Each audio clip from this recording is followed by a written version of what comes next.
if you want to be a superior investor, what can? I can think of three possibilities. Maybe there are others. Number one, you take that information and you do a better job of extracting its importance.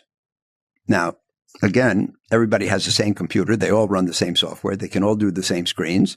So that's not going to be the secret.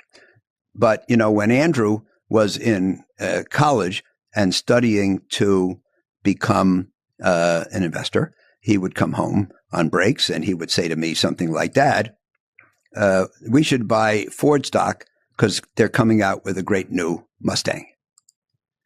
And my answer was always the same for pedagogical reasons.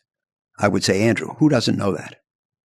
So the point is that if you know something and everybody else knows it, then it's already probably discounted in the price of the stock.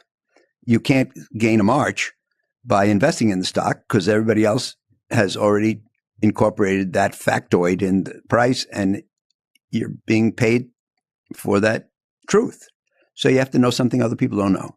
You have to do a better job of interpreting the information and extracting its importance. Number two, maybe you can be a better job because you do a better job than anybody else of understanding qualitative things. Not everybody knows the qualitative, and by definition, qualitative things are harder to assess. So, which company has the best research effort, which has the best product pipeline, which has the best management, the most creativity.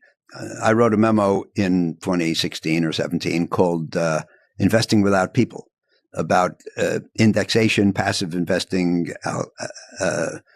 algorithmic investing, and then ultimately even AI and machine learning.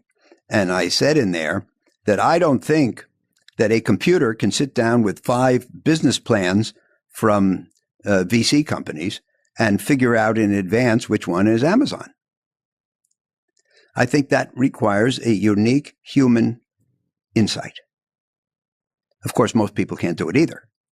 So merely taking the computer out of the equation and turning it over to people is not but at least when a person subjects themselves to a qualitative task like that, they have the possibility of doing something in an exceptional way. So that's number 2, qualitative, and number 3 is future oriented.